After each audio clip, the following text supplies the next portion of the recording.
Hey guys, I want to do a quick video review here on my Gskyer Telescope, okay?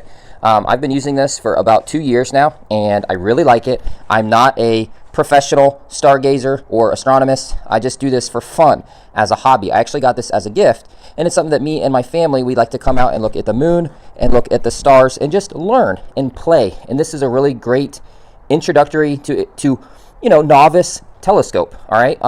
Here's the box that it comes in, and it comes with this nice carrying case that the telescope and all the parts fit into.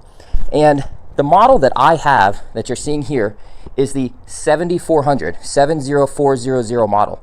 All right, that means it has a 70 millimeter lens on the front, the 70 millimeter aperture lens, and it comes with a couple different parts. Okay, so it comes with a 25 millimeter eyepiece and a 10 millimeter eyepiece. Here's the 10 millimeter eyepiece, and currently I have installed the 25 millimeter eyepiece. It also comes with a Barlow lens, right, which is an extra level of magnification that you put in between your eyepiece.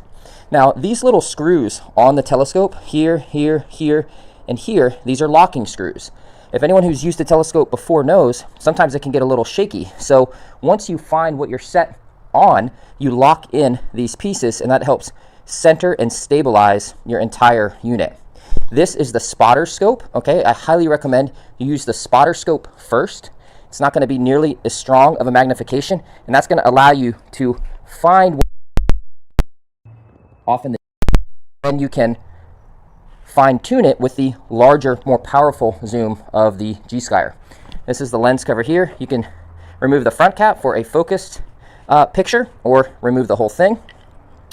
And this is your normal tripod bend and tilt lever, right? So you just loosen this to the left, and now I can pivot my tripod up and down, left and right. I've got a locking mechanism here that I can lock in.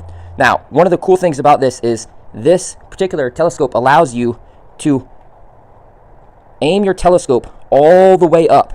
If you've ever had a scenario where the moon is directly overhead, look how high up you can tilt this thing and lock it in. And then with the angled eyepiece, you can still squat down or put a little chair or stool and see out. So a lot of flexibility here in the actual tripod mount itself.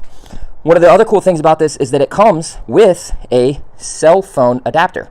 That's what this piece is here. This is, you put this on last after your lenses, and this allows the average person, like me or you, to put their cell phone onto the telescope and take a photo or take a video. It just threads on like this, and then what you do is you place your phone here in this holder and you line up your camera with that lens right there, and then you can see, focus with your cell phone, exactly what's coming out. Overall, I mean, this is a great introductory telescope.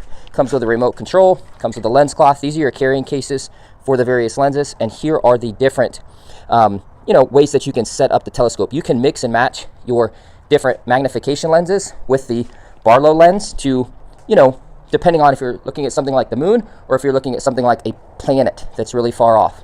Again, great introductory telescope. I really like it. Not too complicated. I was able to set it up in about 20 minutes, and I've really seen some cool stuff with it.